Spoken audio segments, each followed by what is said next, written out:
Hello. Okay, a little too much glare there. Hello, everyone. Hi. Hey, Bonnie. You're on mute, but there you go. That again. Hi, I guess Marty. Hi. Hello, everyone. All right. Happy Inspire Your Heart with Art Day, everyone. I love that there, I know, I started looking at weird, quirky, everybody knows the traditional holidays, generally speaking. So I love finding these unusual little holidays that not as many people know about. So. Oh, this is like the equivalent of Frankfurter Day, National Frankfurter Day or something. Exactly. Except much more elevated. Is it? January 23rd was National Pie Day, which I just love. Which is absolutely your favorite day. Tony Pie, Toledo. So, Indeed. All right. Wow. How did I miss National Pie Day? How come What? nobody informed me it was National Pie Day? You get to prepare for next year now. You got a whole year That's to prepare. right. That's right, I can. I thought Pi Day was March 11th. I think there should be a Pie Day in every month. March 14th. Oh, are we talking about PI or PIE? Yeah. Oh, Both. Marty, Yes. I just want to tell you, I've got a cat that's kind of in its very last days. Oh. And I just had some software stuff. I do want to be on this, but I need to disappear for a little while, okay? Okay, I'm so sorry about your kitty. No, it's okay. He needs a little attention right now. Okay, I get Okay. it.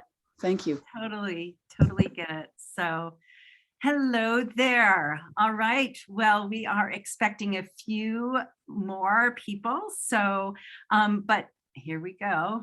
We're letting them in. I'm still doing this myself, so. So Marty? it's so good to see all of you and at least hear your yes. Okay. So see some of you, even though some of you are not on video, it is great to at least hear your voice, Celia. I heard you. And so let's see. So I just wanted to say for those of you who are here that I will be, I have a few people who are traveling. And so they were not able to bring the object that they wanted to show with them on their travels. And needless to say, there are plenty of people. I lived in New York City for many years, and there are plenty of people there that don't actually have the object with them. And in person, they have it, back home somewhere or a storage unit. We're all in that realm to an extent. And so, so I am going to be offering for multiple participants to do screen sharing. I just did that. So if there's your object needs to be shared on screen, on the screen, please feel free to do that. If you need a little assistance in that, please let me know, and we will try to help you figure that out. So wonderful. Okay, I'm gonna just check my text because I often get a text from my mom at this point saying she can't get in. So, but right now I don't no text yet. Okay. All right. So, let's see. I will, considering that so many of you showed up on time, I am going to move forward since, oh, I love this, rabbit a day early. Okay. So Anyway, again, for those of you who are joining a little later, I just want to say thank you so much for joining me today for Inspire Your Heart with Art. And there are many people I am grateful to say on this who I know personally, or knew from many, many, many, many, many moons ago. And I am so excited that once we started following each other, like people make derogatory remarks about social media. But I do, I do have to say that there are several people here that I would not have met or reconnected with if it weren't for social media. So I just wanted to put that out there, and also am just grateful for a situation where I'm sure we're all kind of Zoom fatigued, but we hopefully this is a situation where we can just kind of sit back and listen to the stories of the things that we hold on to, the things we cherish, the things that we inherited or bought or came across that inspire us or our family or our, even for that matter, an ancestor. You didn't know was a photographer or a choreographer or a dancer or whatever, until somehow you came across that box or that bag or suitcases or storage unit, or you're cleaning out their house or whatever the case may be. But anyway, I hope you can again sit back and be open to hearing the stories of the things we keep. And I am going to, we have 12 people who, you know, did the 2 favors and registered and then filled out the Google form. And so I think if it's okay, I'm just going to start on that list, the first person who signed up there. And if there's anyone who has to leave early, please let me, you know, please raise your hand, which could be at the bottom of the screen on Zoom is the reaction you should see. If you're on your phone, I'm not sure where that is, but there is a reaction button, and that reaction button you can always just, well, it doesn't say, oh, you can raise your hand like I just did. And so if you need that, or you can send me a message on chat, and hopefully I'll see that. Thank you, Tony. Without further ado, I am going to start with one of the first people that signed up for that, and that is my friend Mary Spears. I think you've got your name kind of spelled interestingly. Oh, she was there a minute ago. Did she drop out? Oh, no, there she is. So you have to unmute, Mary. It doesn't have my there. I'm doing this on my phone, which is okay. a first for me. So yeah. Hi. Hi, thank you, Mary. Well, I am my name is Mary Spears. I live in Baltimore. I know Marty from when we both lived in Brooklyn. We didn't both live in Brooklyn the van. We lived in Brooklyn the place. I love you, Marty, but not that much. It's kind of small. Yeah. And anyway, so we've known each other for a very long time. We knew each other through country and Western dancing, but we've gone beyond that, right? I mean, we both still do LGBT country and Western dancing, but we also do other things. Anyway, I can't remember a time when I didn't make things. And I'm not really making any art right now, but I am doing a lot of knitting. So I thought I would talk about knitting. And you're going to laugh at me, Marty, because I'm going to have, once again, something that's longer than it is wide. This is not the thing that I had before on the cooking show. but it's about the same size. This thing is called a Nostopian. That is a Scandinavian, I think it's Norwegian term, and it's basically a stick. This one happens to be made of rosewood. It's very nice. It feels nice in the hand. The main thing about a Nostopian is it has to have works better if it has a groove on the end, and the little teeny tiny, can you see the groove on the end? You Yes. can? Okay. So I'm going to explain what this is for. There's actually various ways to wind wool, but this one will give you, hi, Elizabeth, nice to see you.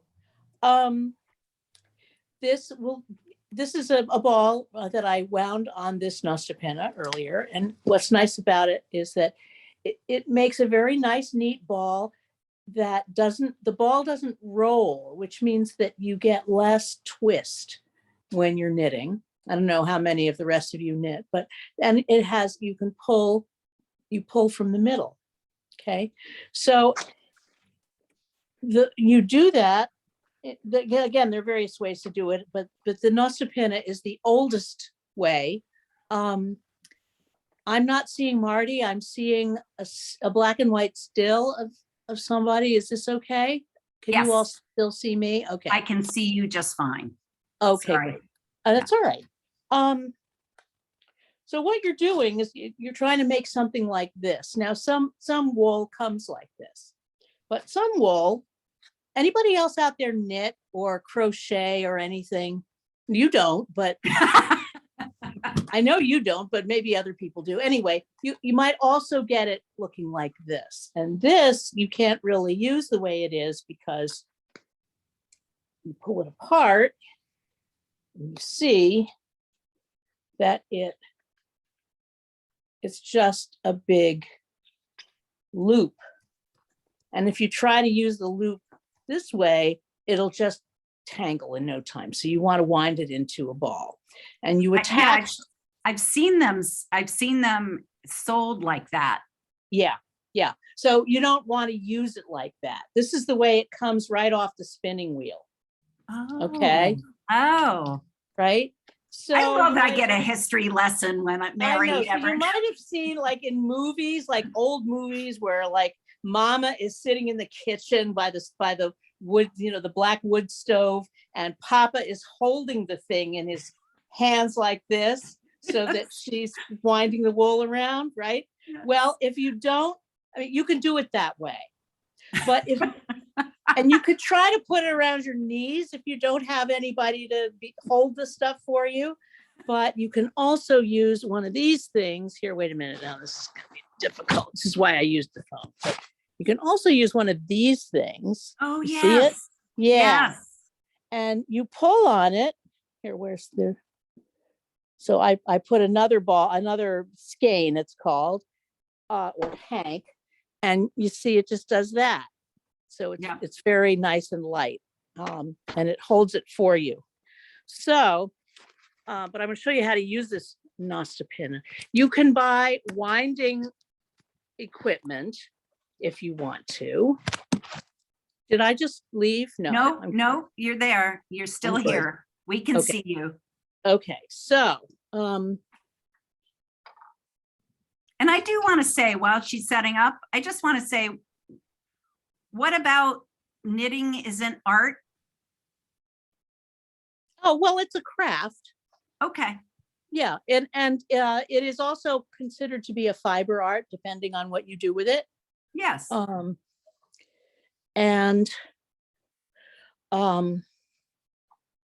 So as I say, I to me, it's all making things. It's cooking. It's whatever. You're a wonderful cook. Well, thank you. I cannot remember when I wasn't constantly making things. So here's what you do. You take the end of the thing and you put it through that little groove, and you want it down like this because that's going to be your tail. It's coming out of the middle.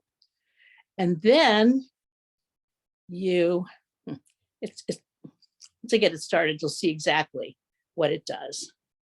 And you just wrap around a few times to get yourself a little something to work with. Yeah. Right. And then you just start wrapping diagonally from the lower to the upper and turn. Oops, you can't see it. No. Lower to the upper and turn, and lower to the upper and turn. It's kind of hard to see, but you're just doing that and going around and around. And this tail is coming down, and you see it's already starting to look like a little Like a bitty ball. miniature ball. And you just keep doing it. Wow. And it'll get bigger and bigger, and eventually it'll take up this whole thing. Yeah. Okay. And that's what you want. So Where did you get that tool from? I got this one online, but a good knitting store sells them. And you can also make one. Thank you for segueing, because anything that's longer than it is wide, and that make it, yeah, you can use a sex toy, Marty. Stop laughing. I don't know why you would want to, but yes, you can. But you can use anything that you sort of make a don't have any children on here. Okay, so you can use a candle, for example. Okay, you can use a paper towel roll, because you can make a notch on the top of the paper towel roll, you see. Yes. Yeah. And in fact, if you wanted to make a ball this big, you would use a paper towel roll. Oh. This is a jumbo ball. Yeah. Okay. So Look at that the is colors. Beautiful. that is the story of the Nostopian. And the nicest thing about it is that you can stick it in your luggage, take it anywhere, or you can just, repurpose because of course you're traveling with your entire yarn stash, at least if you're me. So Do you anyway, have any trouble traveling in the plane with those things now? well, with knitting needles, the rule is, I think that it has to be under, I forget, but I use circular needles for everything. This is the latest pair of socks. And do you need socks, Marty? These socks are a little bit too small for me. I'll send them to you. Okay. Sure. Are you in Albuquerque, or are you I back in am Vermont? until early Okay. March. Yes. All right. Well, text me the address to send it to, and because I'm Okay. almost done with these and they're too small for me. Okay. So they'll fit you perfectly. I would love that. I love Okay. getting handmade things. Okay. So that's from the end of that. friends. Thank you. Oh, Mary, can you do me one favor before we're finished, though? Can you Yes. type in the type in how to spell that? Yes. Because I yes. was like, Oh, you that's mean put it in the interesting. chat? It sounds beautiful, but thank you. Okay. Thank All you right. so Where's much. the chat? I can't find the chat, or Oh, participants. that's gonna be, so it would be in more, it would probably be a dot, dot, dot on your phone, because there's no room. Okay. Oh, I see. Somehow Okay. Zoom thinks I spell my name with a typo. Exactly. I was like, Okay. who's Mary Sewers? I'm not Sewer. Mary Sewers. I'm Mary Spears. Okay. Here's the chat. It's From- called a Nostepinne.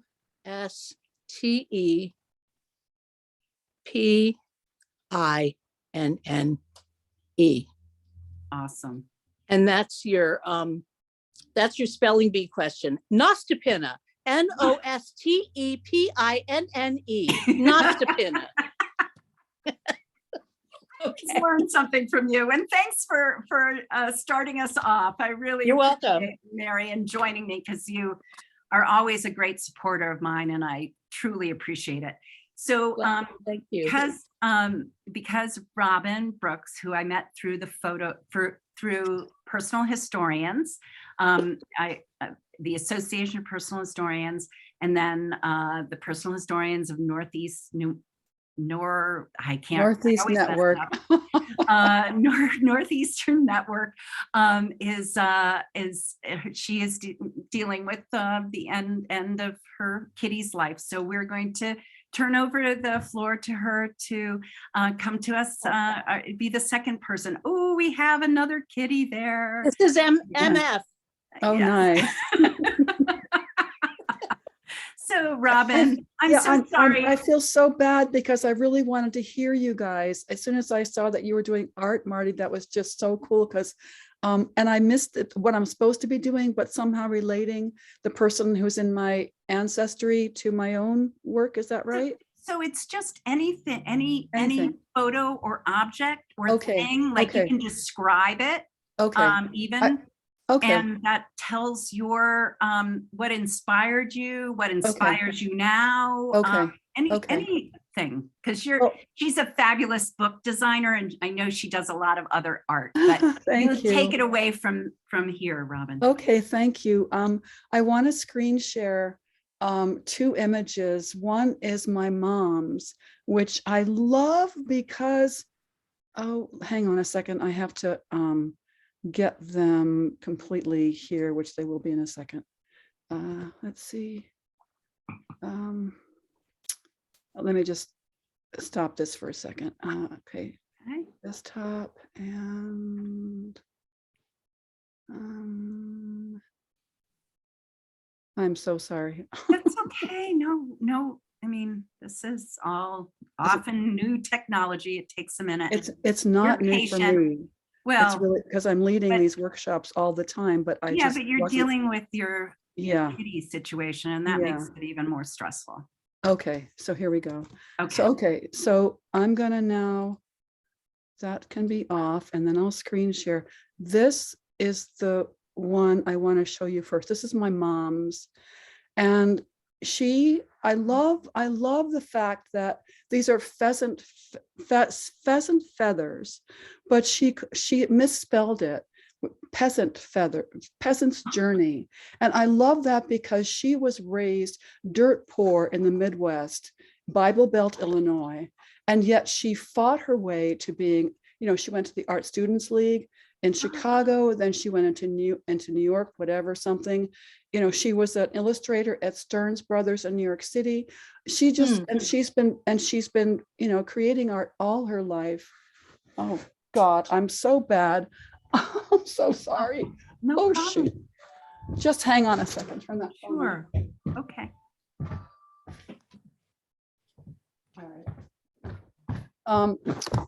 So she was not a great mom at all, but she gave me this amazing gift of being an artist, and she had classes at our house as we were growing up. I modeled for her people in her classes and stuff, and she just sold so many paintings, and it's really, really cool that she gave me this. And Beautiful. thank you. And I want to show you a piece of mine, which is very, very different. But let's see, I got to stop share, I think, and then close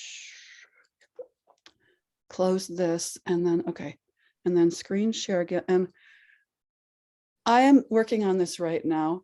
I'm just going to say it's incredible. This is 7 feet by 7 feet. Oh, Okay. wow. And it is self-portrait with trees.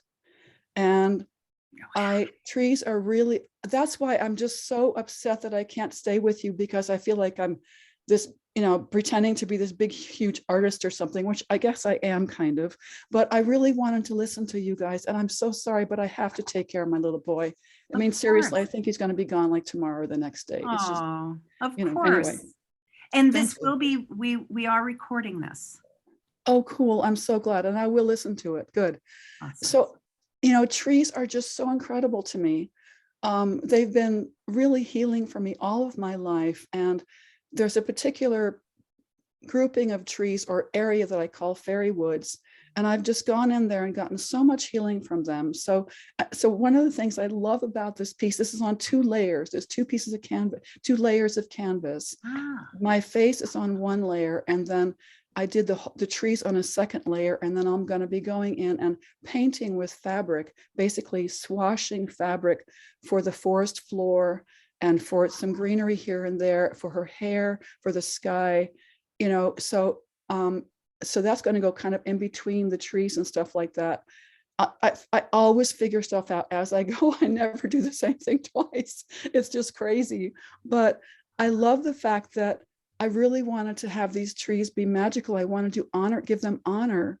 So I looked through my tub of paints, and I found I was looking for some glitter dust, but I found Uh-huh. this cool, that woman, Martha, whatever her name is, there's a interior decorator person. I found some paint, some Home Depot paint with glitter in it. And so all of the trees have glitter on them, completely have glitter on them, which I think I love. Yes. Anyway, I just feel really blessed that my mom, who came from nothing, really introduced me to art at a really young age. I have an identical twin sister. We're both artists. And I got to go to graduate school when I was 37. And I don't know, I feel so blessed. I feel so blessed. I really do. Yeah. Despite her being a very hard mom, really hard beginnings, I walked away with this amazing, amazing gift from my whole life, Mm-hmm. Anyway. Oh, wow. Yeah. So That that's is all. beautiful. Thank you so much, Raman. And I'm so sorry that you're going through this period with your kitty. And Thank you. you got messages in the chat from multiple people about it. I so. saw that. Really sweet. And am I going to get the chats too? Or actually, Yes. before I leave, I want to respond to those people, but I really, really wanted to hear people. So I'm so sorry. Anyway. Yeah. Life happens. Life happens. It does happen. So yes. So I'm just so glad that you were able to join us. And it was so, and I've known you for several years now. I knew you through your book design work with Susan Maycock, right? You did her book, and then I was introduced with her work from your book, and just the design and the writing was just beautifully woven together. So, but I didn't have any idea of the actual inspiration and how you came into the work that you're doing. Yeah. So, yeah. Thank you. And I just want to say too that I know that you've been doing this forever. And I've been 10 years as of March. Wow. And I've been wanting to be on one of these. I'm just always really, really busy, but yeah, I'm just so glad. I'm so glad that I did this. I'm really glad. Too. I think it's just really cool. And you have a lot of people on there. It's wonderful, Marty. That's fantastic. So good for you. Thank you very much. And again, all the best with saying your goodbyes and everything. And whenever you need to go, we'll see you the next time. Okay. I'm just gonna take off, but I'm gonna respond to people first. Okay. I'm just gonna stop video because it'd be too weird. Okay. All right. Thanks, Robin. All right. So, okay. So let's see. Do we have, I'm going to, Justin if he is still here. Did he just show up? Justin? No. He said he dropped the call. Yeah, he keeps on dropping the call. Yeah, unfortunately. So I am going to move on to people who aren't dropping their call. And Alexis, I'm so glad you were able to make it tonight, this evening. I'm really sorry for the mess up. You're on mute, but we'll talk. So I'm going to go with Elisa. If you be happy to come up and be next and share the story. Sure. Yes, absolutely. Thank you. Good to see you. Yeah, wonderful to see you. Great to be here. And wonderful to see Mary's presentation and Robin's artwork, beautiful. And also sending love to her cat, and may that happen with ease as much as possible. So I'm gonna tell you everyone about painting on clothes. And I started with, I wasn't sure. I had a couple of things to talk about, but I think Mary inspired me, so I just changed the plans here. So I started by getting shoes that were made with white, with kind of fabric on the shoes. And so I'm going to show you my shoes that I painted. And Marty may have seen me wear the shoes before. Oh, yes. So it's interesting because they are, as you can see, they are not a match. And I get people say, oh, they are different. So I always have to explain it's a garden, you know. So we have a flower with butterfly on one foot and the sun on the other. So in any case, people may not get it, but they make me happy. So I wear them. And then after that, I started painting t-shirts, and I use fabric ink. So this is one. So I just buy this one. I think is screen printing ink or fabric ink, and I mostly get it on Michael's.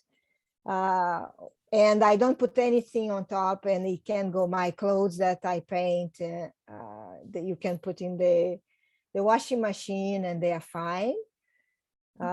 So I have here one of my t-shirts, and this is, I took a 10-day silent retreat. I don't know if anybody here has done that. And I came back. Yeah, excellent, right. And I came back feeling like I wanted to paint something for myself. So I painted this t-shirt. It has the flower. It's my attempt, because I'm a hobby painter. So it's my attempt to paint the Queen Anne's lace flower. Oh, yes. And then with the message sanctuary within.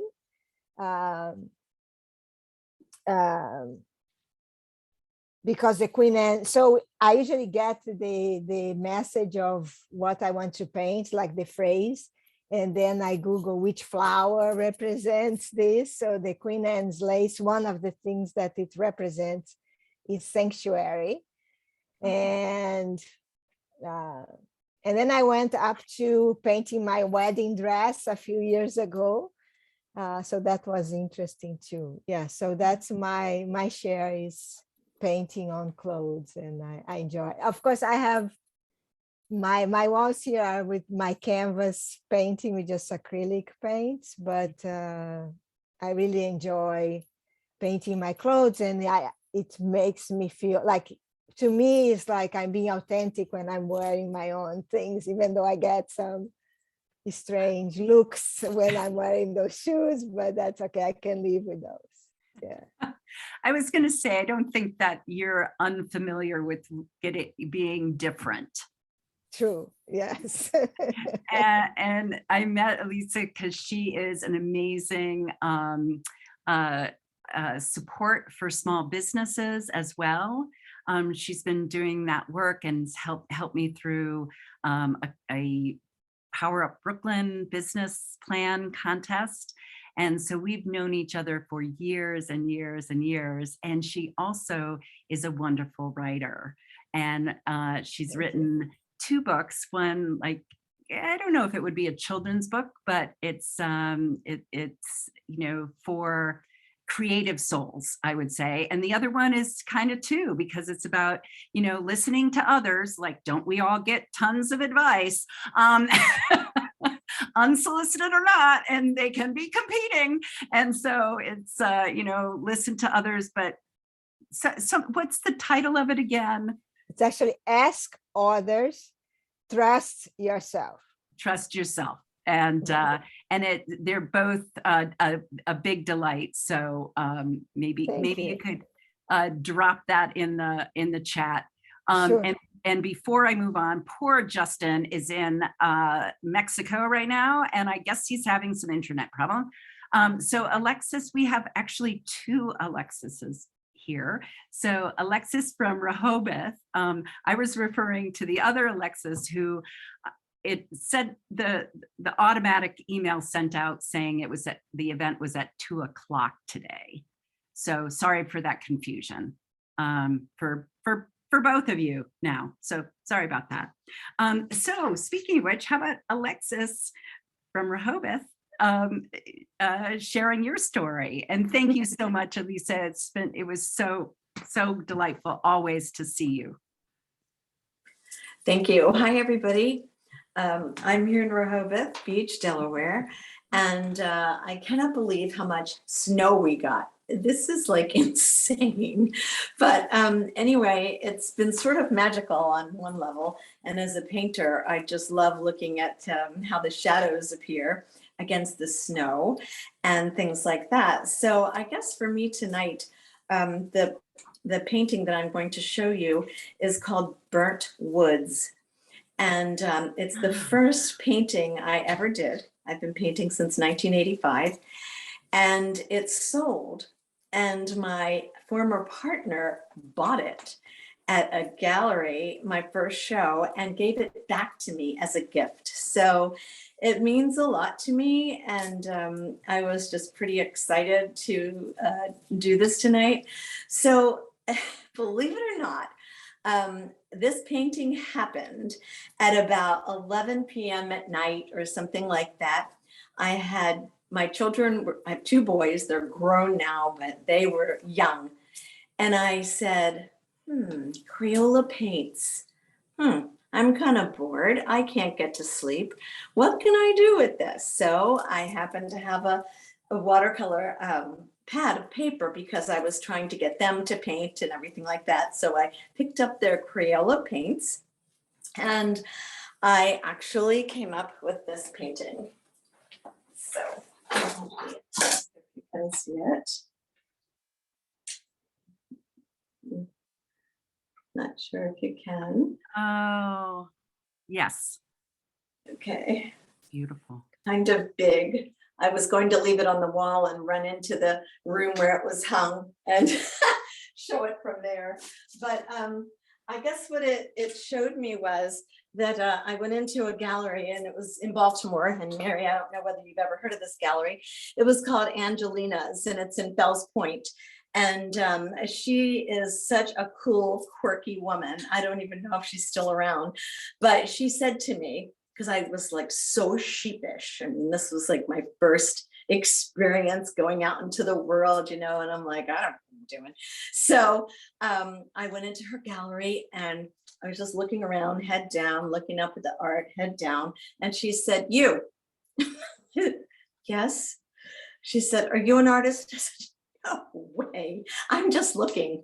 I'm just really just looking. And she said, oh, you're an artist. So she said, I want you to bring me all of your work. And I'm like, all of my work? Does this woman realize I'm painting with Crayola paints? So I went and brought her like, I don't know, 10 paintings or something like that. And she picked out the one she wanted. And I was the only artist that day to sell. So it was, that just launched me beyond belief. I just treasure this painting because it really started me on such an amazing path. And I've gone in so many different directions. I mean, I've gone from Monet to Miro to now I'm creating journals and, you know, all handmade with recycled paper and doing all kinds of things like that. So that's kind of my story. I'm thankful to my kids that they wanted Crayola watercolor paints. And I branched out into acrylics and encaustics, and I've just gone the gamut, I guess, but I love it. And it's in my blood. My dad was very creative.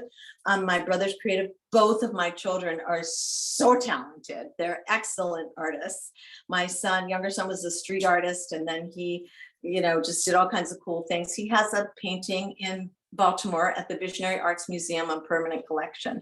Wow. So, and his name is Tim Zukas. So, yeah, thanks. Thanks so much. It's wonderful to be with you all. Many, many thanks and blessings. Oh, and it's so wonderful that, you know, that the Crayola paint with your sons started their whole journey as well. Like, oh yeah, oh yeah. That's what I've been saying. Mary, as Mary said, she's a cook, and I do these events about cooking as well, kitchen stories and things like that. And I used to get really down on myself for the fact that I was not a confident cook or felt good in the kitchen and stuff. And then I realized the reality is that I was never exposed to it growing up. And and neither really to art to an extent. But I started my own journey and I didn't think of myself as an artist. And then I had a good friend of mine, like that woman in the gallery, who said, what are you talking about? Like with Mary today, like, what do you mean that you're not doing anything creative? You're knitting, that's creative. Like, it's a craft. Maybe it's not art, but it's related. So anyway, thank you so much, Alexis.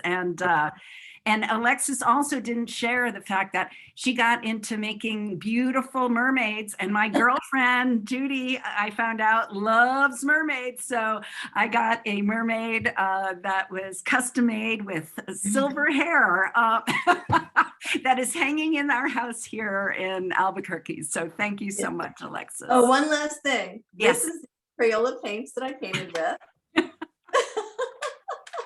You still have it? Yeah, this is it. I love it. I can't give it up, you know? I mean, I'm mixing it, I just love it. Well, it started your journey. And It so did. these are the things that we hold on to when they start our journey. It's so So- true. And I never thought I'd have my own art gallery and all that, which I got to do at some point in my life. So it's been really fun. Thank That's you again. amazing. Many good positive things to all of you. Thank you so much. So all right. So I don't see any hands up. I'm sorry. I'm trying to switch between. Okay, Billy and well, Billy said he was going to be a story sharer. I see you, Karen, but I've got to move to somebody who signed up in advance. I'm sorry, but if I know there's going to be time, but Billy, go for it, and then we'll move on to the other people on the list. Well, I only wanted to jump in because my story theme is right with Alexis. I don't know if she can hear me. I know she's off screen right now, but how about the, it's not really the tool that makes the artist, but it's, the artist has it inside them and the tools are just but a means. And obviously it doesn't matter what kind of paints you have or what kind of pencils you have or what kind of brushes you have. If you have that in your heart, then the art will come out.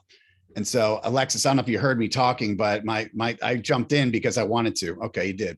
So mine is, I'm a photographer, videographer, and I'll try to make this short. As Marty knows, I could talk for a long time, but I know I'm gonna keep it short here. My story started back then. That's where I started as a young buck with a camera that, I don't know, my grandfather or something put in my hand there. But I guess I knew for a long time that photography was something I wanted to do. So fast forward many years to when I was in college. I had a chance to do a lot of world travel. I was very lucky.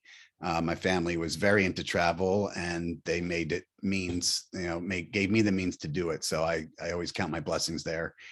And typically when I'm traveling around, I'm taking pictures and I'll have something like, big old DSLR like this, this is the one I used today, taking my pictures, because I always figured I need the big lens and all the fancy features and all the, bells and whistles and whatnot. And unfortunately, or actually, as it turned out, fortunately, I was mugged in my travels, and my camera went with it. And so I figured, oh wait, I've got 2 more months of travel here. I just had enough money to be on the trip, let alone buy another gigantic multi-$1,000, device to capture images. So I went to this little corner. It was like a corner store. So I don't even know what it was, but they had these tiny little plastic Instamatic cameras. And that'll bring up prop number 3 here. This wasn't it, but this actually was my first camera I ever had. So my parents gave this to me when I was in 5th grade. It's one of these guys that, winds the film and you hear a little, it's like in the film slams in the back of it. So anyway, I found one of these, and now, going from this to this, obviously the tool, like the principle is the same. it's recording a reflection of light. One is on film or digital, and with all these fancy adjustments, and the other one is really simple. I mean, this shutter opens up and that's it. The film is right there. There's nothing going on. And it turns out that I ended up taking some of the best pictures or most memorable pictures of my trip with that little camera.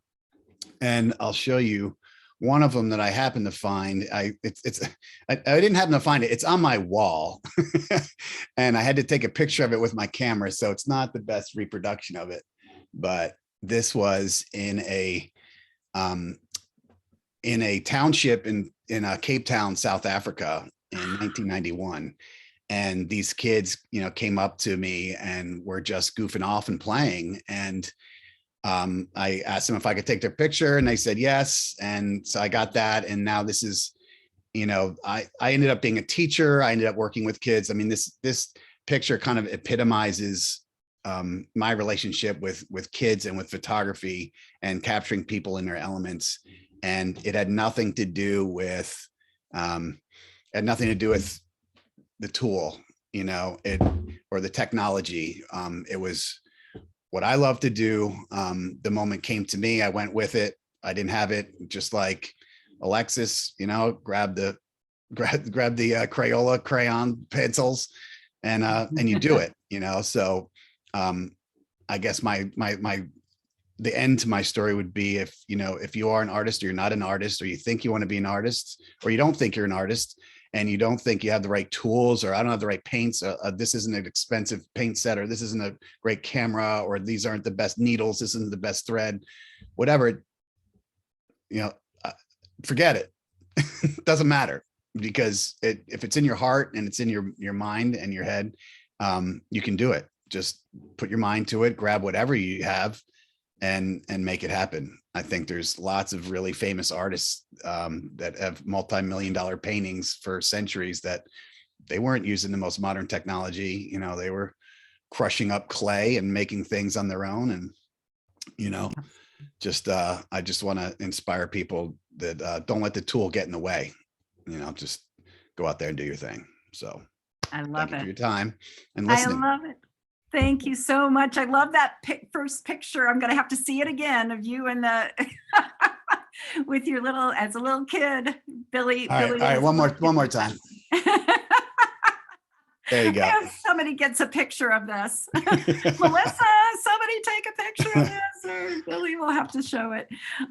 So welcome, Flash. Good to see you. I know that you're taking care of babies, so grandbabies, and we all have those things to do. But thank you very much, Billy, for sharing. Like you said, you've got Baltimore connections, Alexis, Mary, and Billy, all in the Baltimore area. So connect if you'd like. So I am going to invite, let's see, how about Mary Lou Peters? Is she still here? I'm here. Hi, Awesome. everybody. Hi. Thanks for hosting us, Marty. I was very excited to go to two others that you had, and really excited when I saw the theme of this one. I am Mary Lou Peters. I'm a watercolor artist. I live in Mackinac City, Michigan, where we have tons of snow, and Baltimore has baby snow, really, compared to what we, anyway, it's not a contest, is it? I always wanted to be an artist, but as I was in high school, I got discouraged by several teachers, and you know how that goes. And so I ended up being a teacher because my dad said, honey, why don't you just be a teacher? Because that's, then you can have your summers off. So I thought, oh, that sounded really good to me. So that's what I became. So for 29 years, I did that and loved it. But then when I retired, became what I really wanted to be. And for the last 20 years, that's what I've done.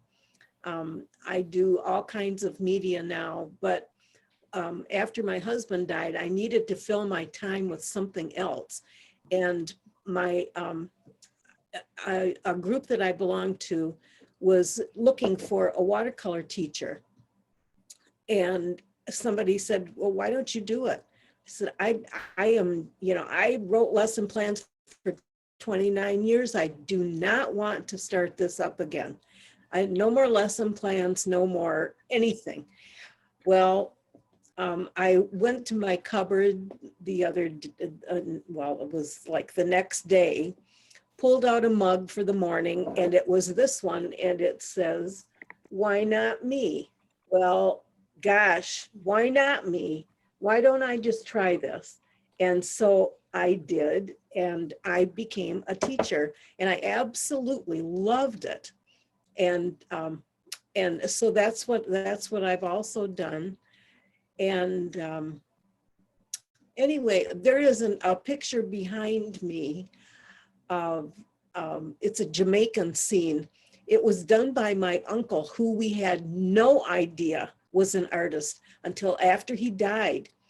And his kids, he had 5 kids, they went through, he had tons of stuff apparently, and I never knew it. He had all kinds of paintings, pottery, everything. And my cousin said, you know, we've all gone through all of this. There are several things left. Would you like me to send one? And I did. And I thought, okay, well, this is great. But that one in particular stood out to me. And I had it professionally framed and took a picture of it and sent it to my cousin. And she said, "Oh, did you do that?" I said, "No, that's your dad's." Oh, well, she had no idea. So that's the story of framing. It can make such a difference. You know, you can paint the most beautiful painting in the world and put a crappy Walmart frame on it or something, and it doesn't do anything for it. But sometimes even the most primitive thing that you do, you put a beautiful frame on it, and wow, what a masterpiece. So those are my 2 stories. But I do want you to remember, why not me? Why not you? Try something new. Oh, Mary Lou, thank you so much. I met Mary Lou through Women on Fire, which is sadly taking, the leader of that is taking a sabbatical this year. I mean, not sadly for us, great for her. She's been at it for 18 years, but I just was part of it for the last year. But I've met some amazing women through there, a lot of artists, as a matter of fact, a lot of creative people. And so thank you so much, Mary Lou. I really appreciate that. And it's so neat, like you said, you didn't know these things about your family, didn't know that. And then you came across something, you're like, oh, they were an artist. And it happens quite often. So thank you so much. And Celia, I do see your hand up.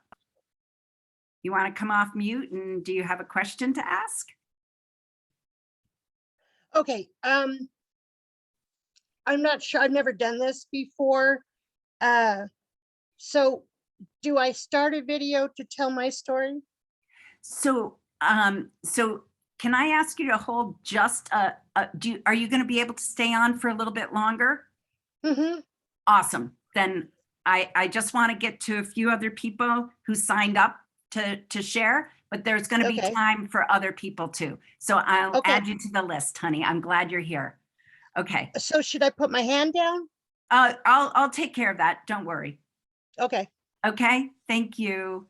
But okay. And so let's see. So Helen, this is who I referred to at the very beginning of our time together.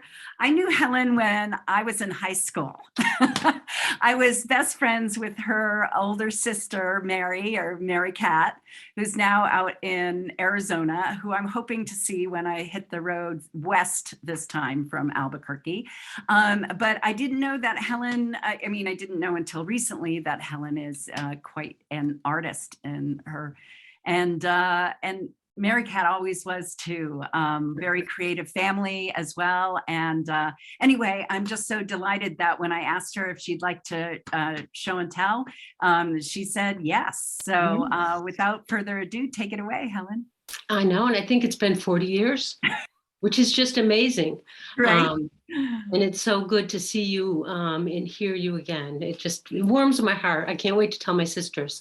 So I live in Westerly, Rhode Island now, and I grew up in the Berkshires, and I had 7 sisters. And the first 2 sisters were amazing artists. One painted, the second one did pottery. I was the 3rd sister. And really, I just, wasn't really, I loved art, but I didn't paint. So I like to tell my story about how I started, because it was I feel so lucky. I was a special ed teacher, loved teaching kids. And I was living in New York City, and my eldest daughter went to college, fashion design, very, very talented, makes beautiful dresses, graduated, couldn't get a job, got really depressed, and it was tough. So we're in the middle of New York City. She can't get a job. And I said, I'll buy her paint and canvas, and maybe that'll give her a creative outlet. She was kind of burned out from sewing after graduating.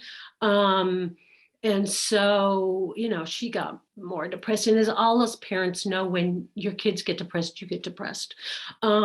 So it got to the point where she was suicidal. It was bad.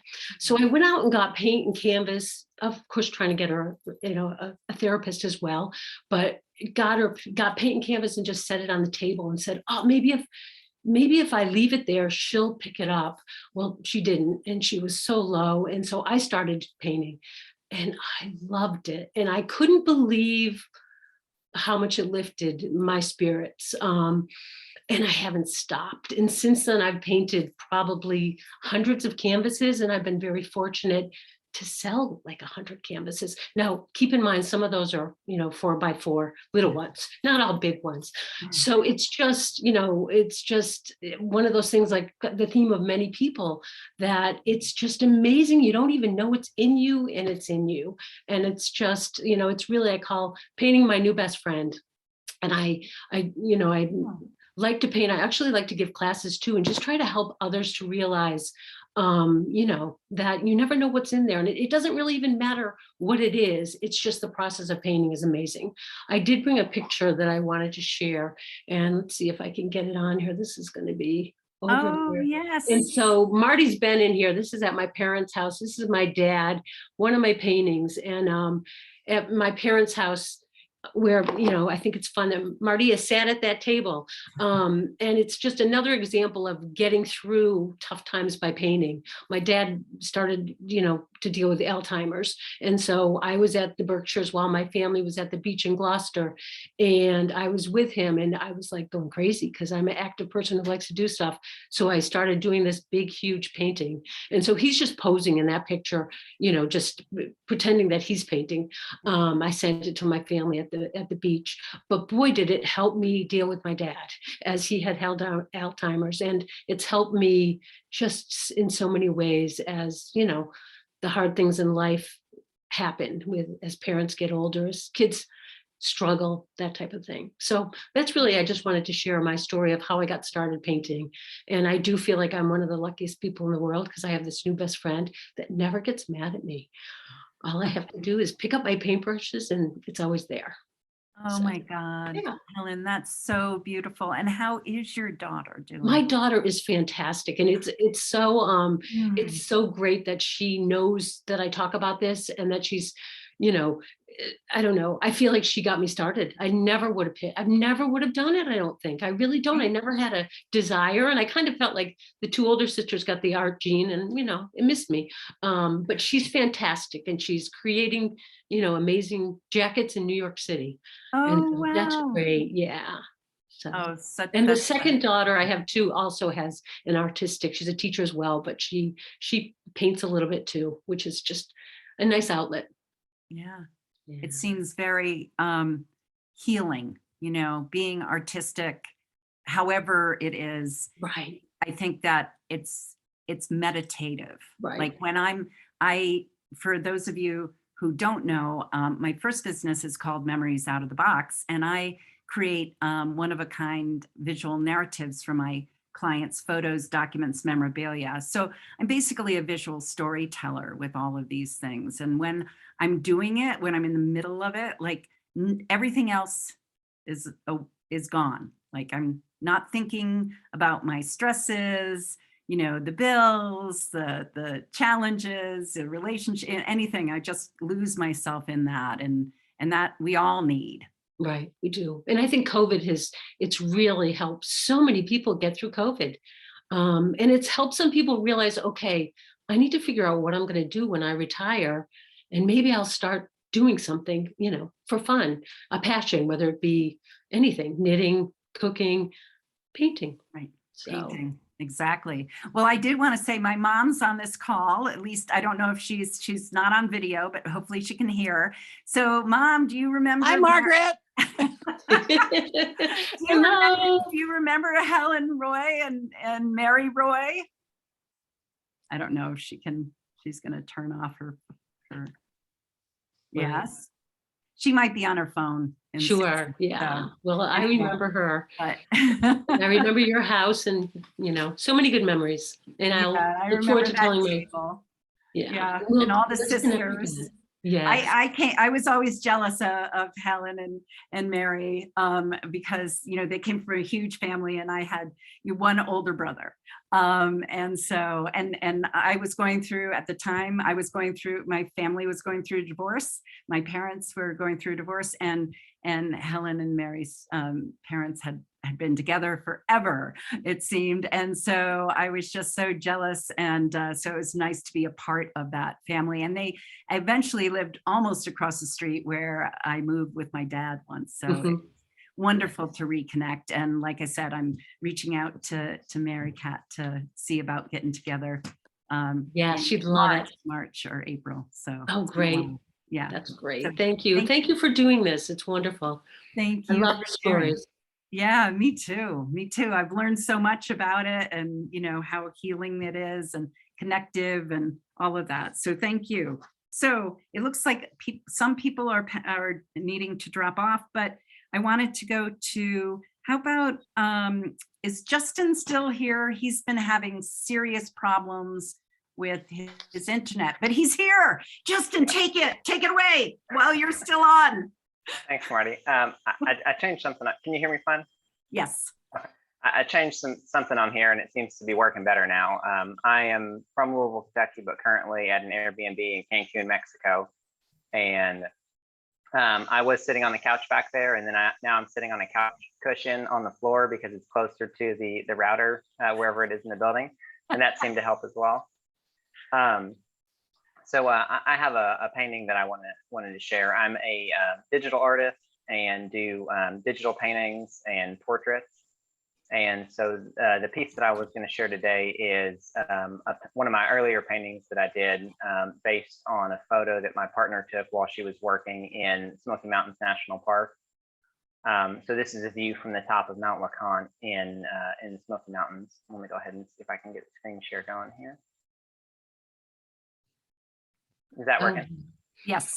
So I actually have a couple of, one thing that I started doing more recently is recording my process while I'm painting. This was well before that. So I have a couple of, I always saved out a couple of process pieces as I was going. So this was the kind of the initial version. And the second kind of revision. So usually every couple of hours, I would save out a new version of that and kind of keep track of that progress. So this is actually one of the pieces that I spent the most time on out of everything that I've done so far. But the thing that was kind of special about this piece, and it was kind of surreal, a couple of years after she had taken the photo and I had painted the picture later that same year, actually having gone there after having painted it and seeing that view kind of as we were hiking up the mountain and seeing it get closer to that focal point where the photo was taken. So I just went to another version there. Wow. So, and then that was actually where I chose to propose as well once we got up to the top there. So that's the view of where I proposed. So we always reminds me of that moment. And then this piece also, here I'll go to the finished version there. Also kind of established my love for the national parks as well, because this was other than Mammoth Cave when I was a child, and I don't really remember much of it. This was the first one that I've been to and have now been to 24 of them. And so this one always will hold a special place. And then here I have a photo. So this, I was one of the people that couldn't take the painting with me since I was in traveling. So this was after I printed it and framed it later on. So I wanted to kind of share that as well, since it doesn't always, not all of the pieces I've actually produced physically after having painted them. And that was one of the bigger ones I made was 2 foot by 3 foot. Oh, so beautiful. Thanks. So beautiful. Yes, and Justin, like Billy, as a matter of fact, I met, and Carolyn, and I think Melissa's on here too, are all friends from my Location Indie Life. So, by the way, so it's like there's a membership community called Location Indie, and so everybody trying to help one another live more location independent lives. So Justin is one of them, therefore being in Mexico, traveling yesterday, so cannot put that frame in his suitcase. All right, so Bonnie McDermott, come on down. Hi. Hello, everybody. You know, this is really fun because I haven't done a show and tell with these particular objects. I probably haven't done a show and tell since I was in grade school. Anyway, so thank you for the invitation. The first thing I'm going to show you is this. Oh, if you go, this is a baluster. And this is one of several that my grandfather on my mother's side turned. And all the rest of these are at the altar of the Winnebago Church in northern Iowa. So my grandfather was a carpenter. He did wood turning. And this piece has been around my family forever. And I was lucky enough to get this from my parents' cabin when they sold it. Next chapter. Obviously, this is a candlestick. My father turned this. And again, I lucked out that I was able to have this because it's one of the prettiest pieces that he ever turned. And it's made out of walnut. And guess what? My dad is a carpenter too.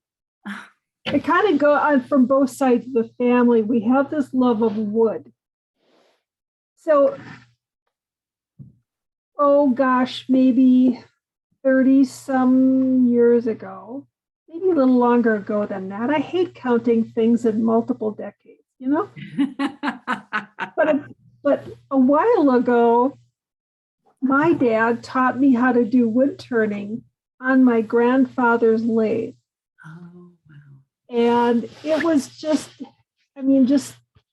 a beautiful thing to have that piece of heritage and to have it linked in with my grandfather, who I love dearly. So the last thing I'm going to show you is this. This is what I've made. So I'm a wood turner. Ooh, look at that. Isn't that kind of cool? Wow. And wood and wood turning are really in my family. I want to go back to something that Billy had said. And that is, the tools that I had from my dad were really poor. And I didn't have any idea what I was doing. But that was when I was at the lathe, was the first time that I really saw that I had a vision, that I just had kind of an odd way of building things, if you will. I just had my own way of doing things. And that was the first time I really saw that I had an artist in me somewhere. So it's been really fun to explore it. And I really haven't done all that much turning until the last 7 or 8 years.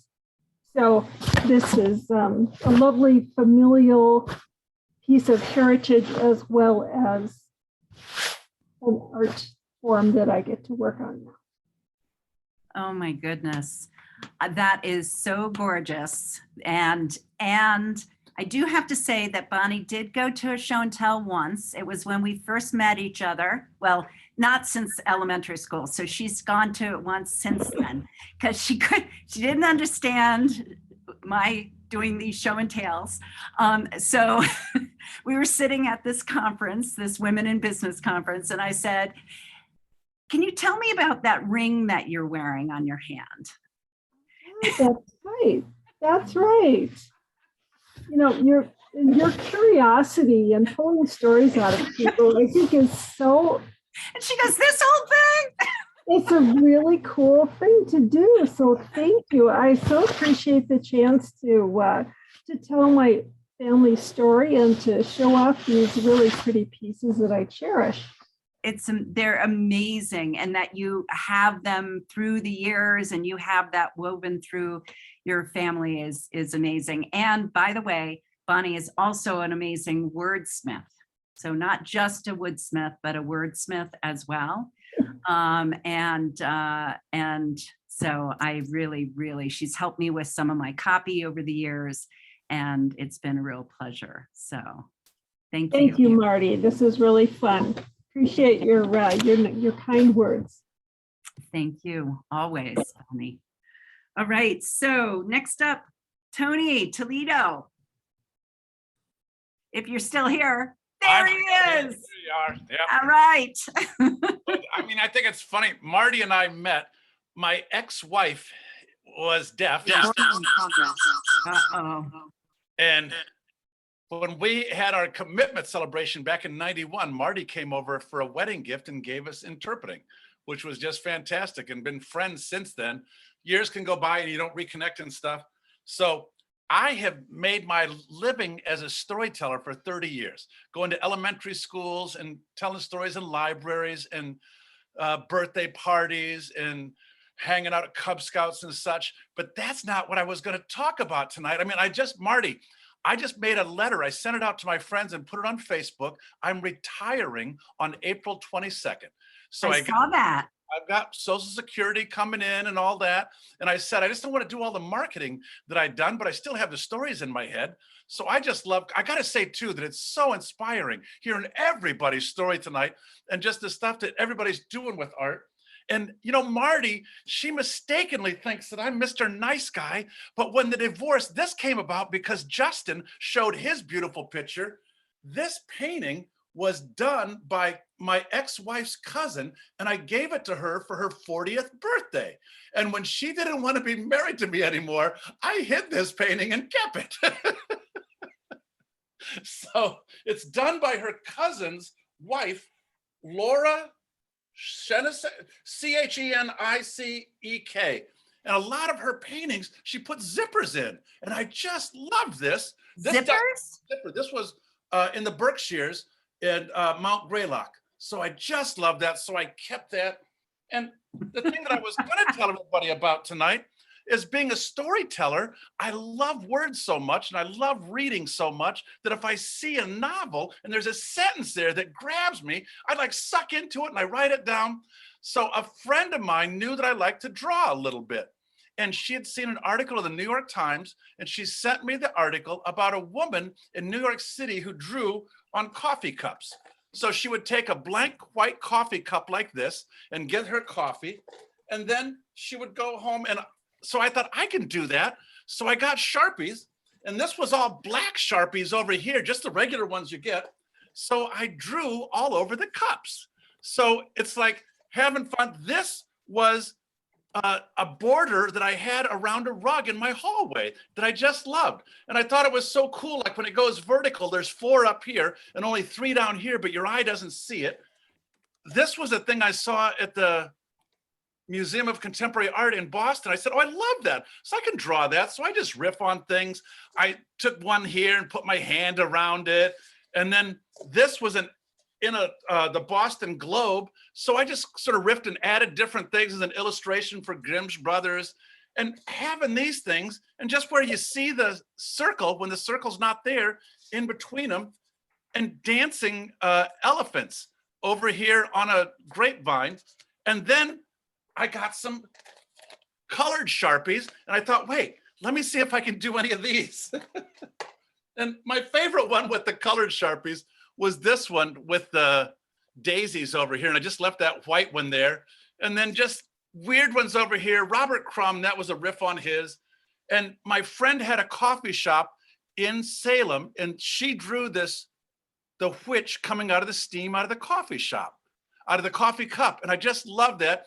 And the coffee shop is long gone.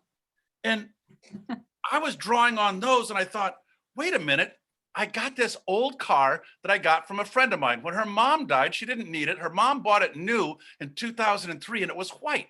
And I said, that car, it's like a blank piece of paper.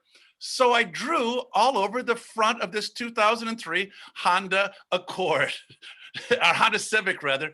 There's the front end, and here's the ass end. So, you know, it's over here. And I had that. I sold it to a 21-year-old musician because my brother has a 2015 Honda Accord that he sold to me. Now, it's the best car that I ever had. And he said, Tony, I was going to keep that car forever, but I got a van instead.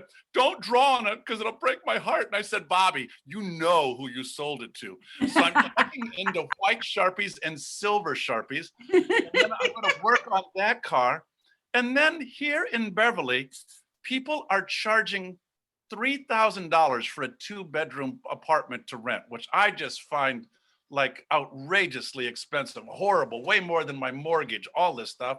And I live in this little 2-bedroom bungalow here on top of Prospect Hill in Beverly, and it's got white clapboards and it's got green trim. And I have a gallon of black paint that I'm going to draw all over my house. I talked to City Hall and asked them, can I do this?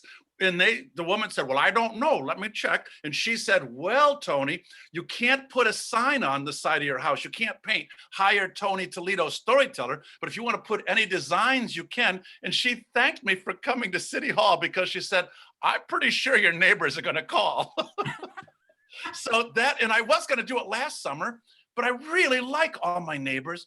And with the pandemic raging, I didn't want to do anything that would draw strangers down the street that could in any small way make anybody sick. So now that the pandemic hopefully is winding up, I bought my gallon of super black paint and I have that. So for me, the painting and the drawing is a way of getting away from the words. And I love that you folks have sold a lot of your paintings. I had one friend of mine, because she's the one who sent me the article from the New York Times. She grew up in New York City. So she lives in Gloucester, Mass. I was over at her house and she said, I drew one where it had a New York City skyline. And she said, you have to sell me that one. I said, I don't know. She goes, I'll give you $15. I said, sold. I can buy $15. I've had displays of 200 of these cups that I drew at the Beverly Public Library. And I displayed them by cutting boxes apart and making cardboard shelves because they're, used coffee cups. And my friend said, what if somebody steps on it? If they drop it, I said, I'll draw another one. And, you just have them. I've set them out and some of my friends have taken them. And I say, good for you. If you like them that much, I want you to have them. So it's fun with the cups and it goes in waves. I haven't drawn one for a while, but, after tonight, I think when I get off the call, I'm going to pick up the Sharpies and have a little. Thank you so much, everybody. It's very inspiring to hear all your stories. Thank you so much, Tony. I'll look forward to the continued thing about the neighborhood. And I'll send you pictures. So is Gabrielle still on? And then we're gonna, Gabrielle, yes? Yeah, I'm here. All right. And then we'll finish up with you, Michael. At least you're the ones that are on the list so far. So Gabrielle, take it away. Hi, everyone. So I'm going to just shamelessly, really quickly put in the link for a very, very, very similar show and tell that Marty is doing with me at Greenwood Cemetery on February 10th. please sign up. Feel free, Tony, I'm sure you could tell your story again, and everyone else here on the screen, and you'll be greeted with just as much as enthusiasm as I have for y'all tonight. So basically I'm super into death. I'm a very deathy lady. I started working at a cemetery at the beginning of the pandemic. So a very interesting initiation. What I really love about what Marty does, especially with this space, of course, a lot of you know her, but I just would love to give my own spin on it. It's such deep legacy work.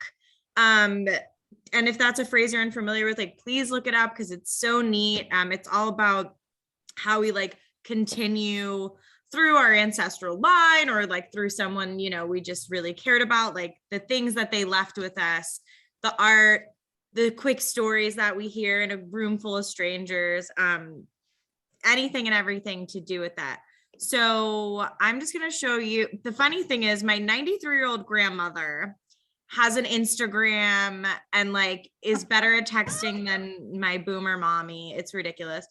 And I asked her, because I'm not home right now, so I was like, hey, Grandma, can you please send me a picture of one of Aunt Millie's paintings? And she sent me like this huge nude drawing. And I was like, Grandma, I can't show that to people.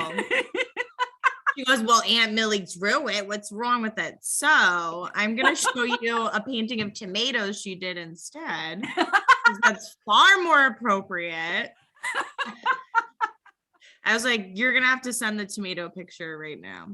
Okay. So really quickly, just sharing, hope you all can see that. What's really interesting about this, I'll take it off now, just super quick. My aunt was just like this huge artist, you know, and she just, we're really, really, really insanely Italian, psychotic people. So she would humor my uncle and like, you know, paint tomatoes, but really she was super into figure drawing and all of that. But a way to engage kind of the younger kids in the family before she died. She like tragically died of cancer, like before there was treatment for the specific one she had. And, you know, this is like 50 years ago, whatever. So I never met her, but her legacy through the stories that my mother and Uncle Vinny, he's also dead too, but he told me a lot about her before he died. And it was just a really neat way to learn about someone that I share a bloodline with, share a family, share a love with. If you extend it out that much, that's really at the core of what it is. I just think it's neat because I never thought I could like draw or be an artist. I'm like, no, I am like poetry and that's it, you know? And singing. I'm like, you looked at my TikTok, didn't you? But yeah, so that was a super neat thing that is definitely like, there's a lot of lore around it and it's absolutely passed down through my family. So now I do little doodles and who did that? Oh, and Alexis, like, all right, you know what? I got like a broken piece of charcoal from like a pencil box from when I was in second grade in a closet. Fine, I'll take it out. Let's see what I can make, you know? And I definitely feel her with me when I do that because it's really the deep spirit of it. I'm like, Aunt Millie, I know I never met you, like, but please come help me. Like, I need to do something other than write sad Emily Dickinson death poetry. Like, not always in the mood for that. Love it, but Change it up. Oh, I love Change it. it up every once in a while. But yeah, so that's all I really have. But I really just, again, will shamelessly plug that Marty will be with us at Greenwood. We do a lot of really just like death positive, death curious programming. It's one of the great honors in my life, and Marty is just such a great fit for us, especially in this interactive space. Not enough people do what we're doing right now, which is like being open, honest, vulnerable, sharing our talents, sharing the stories and the people that got us here. So thanks. Thank you so much. Oh my God. And it's such a pleasure. I have been collecting for, I'm not really sure exactly how long, but a lot of death positive people over the years, and I'm just so grateful for it because they are people who know how to live.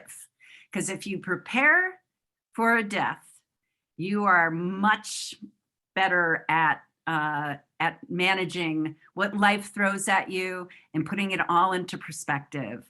And so thank you so much. And yes, if you would like to share and you weren't able to share tonight, but you wanted to see what happened and then feel comfortable coming, please sign up for this and join us next week and share your story. So I'm going to, even though my friend Karen, who I love and I adore, and who's in Brooklyn right now, and she's going to share a story. I know we're at the end of our time, but I am going to have Michael, who was one of the planned story sharers, who's also the partner, a collaborator. We've been collaborating on these events over the last 6 months, I would say. We started doing stuff with families, basically intergeneration, as Bonnie was talking about, multi-generational, having people. And I know Gabrielle and her mom and grandmother joined us a couple of times, so that was lovely.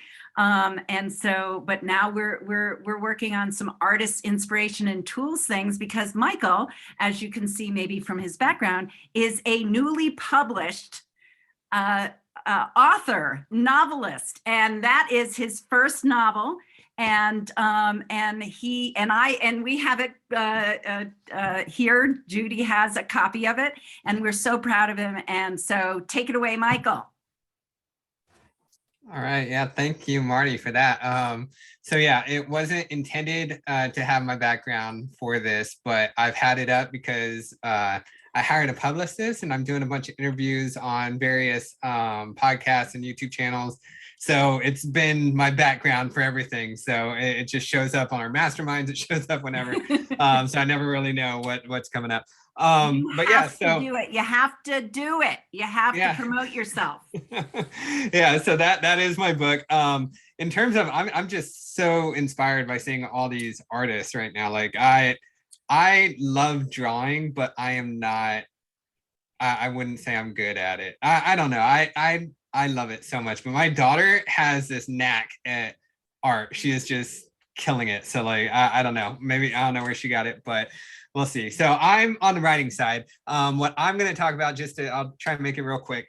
Marty knows I can talk forever, like Billy. But I have two things I want to show. So the first one, I think I'm going to start with, hopefully you can see it. I'll keep it in front of me. So this is the manuscript that I wrote from the start. So I put pen to paper in 2019, and I literally pen to paper. So as you can see, I was in the military, and at the time I was stationed in a place where I didn't really have access to a computer. Can't really talk about too much of it, but I was inspired to write, and I had this grid paper, and I decided to start writing my book. And I was writing a bunch of letters to my daughter and my wife at the time, even though, you know, we had phones and all that, but like me being away, it was really hard on them. So I started writing, and I was trying to get my daughter to write. So yeah, I was just writing a whole bunch, and I realized, you know, this inspiration was hitting me everywhere. So I just carried this around with me in my cargo pocket, and I would write anywhere and everywhere. And it's going to be hard to see, but I am diagnosed with OCD.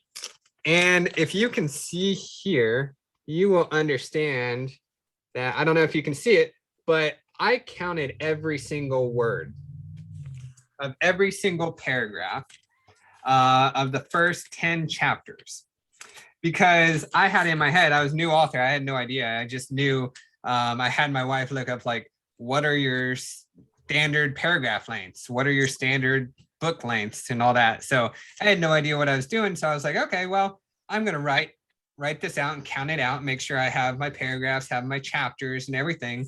So I would count up, and like the last one I have, it's at the end of chapter 9, where I have it calculated at 8,962 words. So I'd have parentheses at the end of each paragraph, and I'd add it all up, and then I put it down at the bottom.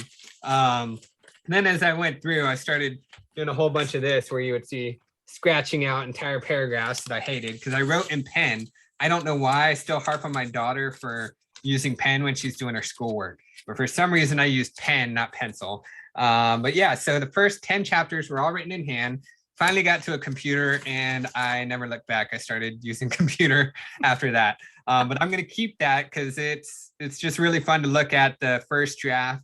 This is where I was mentally, and it's very different than the book that's published now. But it's nice to look back and see where I was. The other thing I want to bring is this pen right here. So it's a bright blue ink, right, that you can probably see. But one of my favorite authors is John Green. And for those who know him, you know that he is also OCD, and he does this thing where he signs every single book in green Sharpie. So every single book that he has published, he's published like 12 books now. Like he actually gets them all sent to him and signs every single book. It's amazing. Like he has videos about how his hand is just dying from, and he shows the stacks of books behind him that he has. I haven't gotten to that level yet. I'm doing, KDP, I'm doing publishing on Amazon. But I did do like pre-order and I signed all the books. And my thing was I wanted to sign with one color blue. I like blue, and I found this pen and I like the bright color, and I wanted to sign everything with this color pen. The funniest thing though was I started this. I went to Disneyland and my friend Melissa was there. I met her for the first time in real life, and I made sure I double, triple, quadruple checked that I had this pen as I was leaving at like 2 a.m. on the flight. I had it in the suitcase. We went a block away from the hotel to go visit her and go meet her for lunch. And she brought the book that I had sent her because she had bought it off of Amazon, so I wasn't able to sign it. So I went to go sign it. I realized I had left the pen in my suitcase. And I was freaking out. I didn't want to sign it. I wanted to go back to the hotel. No one would let me go. Lo and behold, finally we asked the waitress for a pen, and luckily she had a blue pen, but it's not the same. So Melissa is the only one who's going to have a copy signed with the wrong color. So And, I can and prove that it. is going to be a collector's item. I can prove it. There's the blue. There it is. There it is.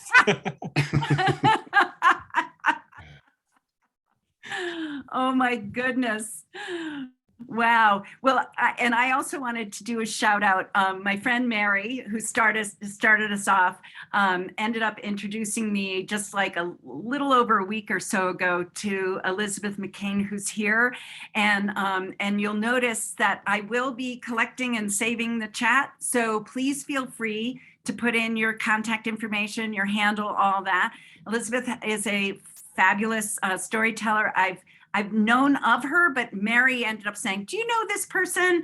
And I'm like, "Wait a minute, I've heard the name." So absolutely. And also, yes, Helen Roy, please put in any contact information. Again, Mary, thank you for making this connection. Very important. Heart, thank you. And I know we are at 1 minute after. I will encourage anybody who needs to leave, move on to your vacation, perhaps, Justin, even though I know it's like when you're location indie, it's not quite a vacation. It's like work and vacation, but I don't want to hold anyone up who would like, who needs to say farewell, but I also wanted to invite anybody to listen to Karen, my good friend from Brooklyn, also Brooklyn. That's how Mary and Karen, I think Mary and Karen, you've met one another. Elisa is also in Brooklyn as well. And I think, no, Flash, I don't think so. I think you're in Harlem. But anyway, are you in Brooklyn still, Lisa? Yes, okay, that's what I thought. Like people have moved since I've left. Both Mary and I moved out about 4 or 5 years ago. So it's been a while. And Gabrielle, you're in Brooklyn. Yes, so we've got a lot of Brooklyn in the house. And Alexis, where are you? Alexis Bonavitacola. Oh, you're on mute. You're muted. You're muted. I'm in South Philadelphia. Oh, all right. I love Philly in the house. Philly's in the house. All right. So Thank you so much, everyone. But Karen, please take it away and close this out for anyone who's able to stay. And thank you for everyone who came. And again, you want more of it, come next week to Greenwood Cemetery. I'll be there. All right, wonderful, Alexis. Yes, Karen. Hello, everybody. As you all know, I am in Brooklyn, and I have gone to many, many show and tells live. And this particular share, I can't do without Marty. So I'm delighted to be doing this with fellow artists, because when I shared this particular tool, which I made, it was at a very special event in a bar on Vanderbilt, right around the corner from where Marty used to live. So many years ago, I studied at the Isabel O'Neill studio for the painted finish on the Upper East Side. So I know how to do faux finishes. I don't do faux finishes anymore, but that experience really changed how I put a brush onto anything, any object of a surface of any kind. So one of the classes that I took there was gilding, which is really, really fun. But anybody who knows anything about gilding knows that the sheets of gold are super thin and you can't pick them up with your fingertips. So one day, Look at all you shaking your head. Yes. One day, Marty had at the, was it the soda bar? Branded Saloon, where it all started. Okay, where it all started, Branded Saloon, a show and tell. And since I'd gone to so many of these, I would just run around the house going, what am I going to bring this time? And I decided to bring my gilder's tip. And lo and behold, unbeknownst to me and Marty, the Wall Street Journal shows up. Okay. And how many people did we have there that night? Probably about 20, which was unusual. We at that point, there were like 5, 10, but we had about 20. The place was packed. I don't know. The place was packed, an enormous amount of people. And we were so relieved. But unlike this group, I might have been, I felt like I was the only artist in the room. Okay. Only artist. So I take out my gilder's tip, which I made out of pieces of cardboard. And I'm going to talk about my tool. We've been talking about tools tonight. Okay. And I have my dinky little gilder's tip. So we know about artist tools. We know that brushes are often made out of fur. And I'm talking about the fur on my gilder's tip. And with a bunch of like Park Slope non-artists, like, what kind of fur? And I say, squirrel. Get out. This room full of people. Like, where did you get the squirrel fur? Did you club the fur? Did you club the fur? The poor squirrel. I was like assaulted by these animals. And it's true. She couldn't continue her story because everybody was like, squirrel? And it's like, we work with bristle brushes, brushes, pig hair brushes, all kinds of brushes. These people were freaking out. What happened to the poor squirrel? Audie is so good at leading these show and tell. She's so good at it. And she was trying to appease these animal lovers. Like I clubbed a poor squirrel and probably killed it and somehow plucked out the fur. I don't know. Oh my God. It was hysterical. Story? They wouldn't let me tell my story over this. It's true. But it wasn't only because they were animal lovers. It was also because they were just sort of like, squirrels have long enough hair that you could make that bright. Like people were like, wait a minute, you mean the ones that I see? And like, it wasn't only the animal lovers. Everybody was kind of stuck on the squirrel part. They couldn't get over it.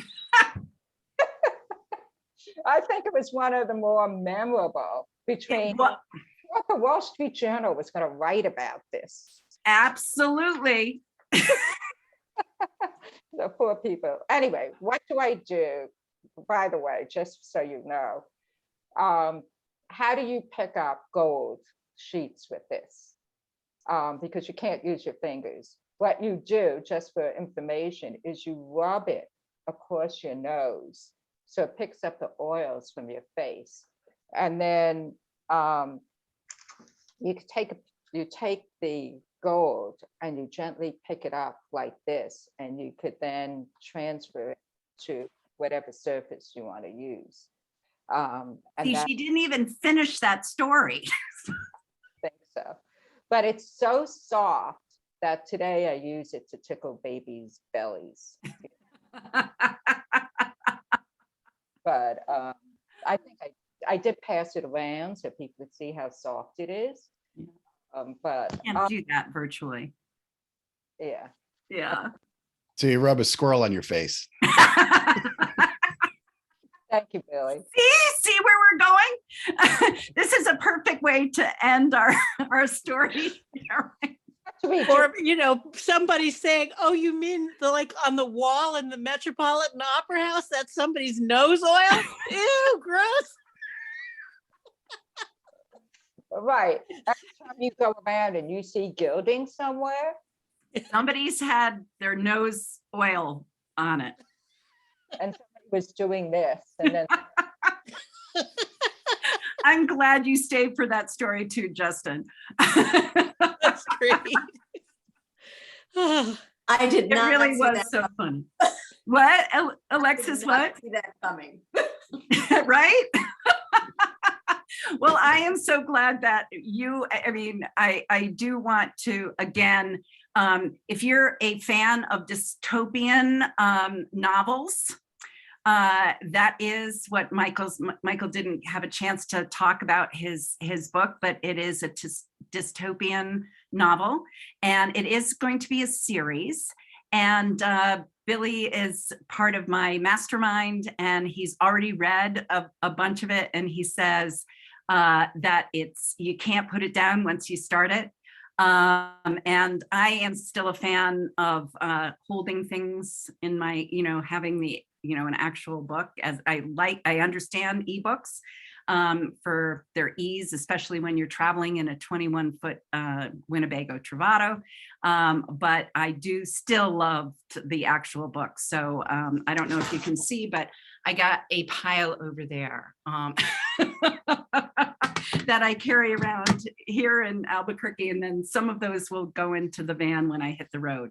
But I want to take this opportunity to thank you all again, staying extra. Like you said, it was worth it. So now you'll know more information whenever you hear about gold leafing and about that squirrel story. Brush will always be there. And I am so grateful to all my friends from the various places that I've met you. I have an event next month in February. It obviously is going to have to be love letters, lockets, and Valentines. I'm not sure the date, but you can find me at Show and Tales, TALES.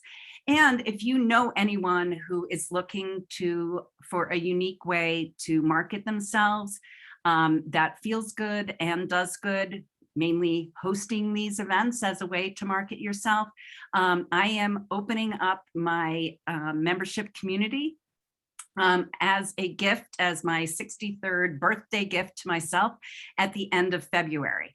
So if you'd like to know any more about that, please reach out and at info@Show and Tales, and you can find out some more information on my website, which is also showandtales.com. So thank you very much for your time. I really, really appreciate it. And I hope that you're taking care of yourself and that you got warmed around the fire of story sharing. So thank you again. Have Thank a you, great rest of Marty. your evening, everybody. Thank you, Billy. I'm so glad you came through and you shared. Thank and that- you. You're Thank so you. adorable. Everyone, thank you. Enjoy your time in Mexico. Justin, thank you, Tony. Thank you, Patty. I know you're from the Let's Reimagine group. Alexis, a pleasure. Elizabeth and Gabrielle and Flash, thank you for joining us even when you're grand babysitting. And Michael, Helen, and Elizabeth, again, thank you so much, everyone, for joining me, and have a wonderful rest of your evening. Be Thank well. you for hosting this. Wonderful. Thank Bye. you. Be Great. well, everyone. Bye. Bye-bye. Bye. Bye, Karen. Thank you for ending us.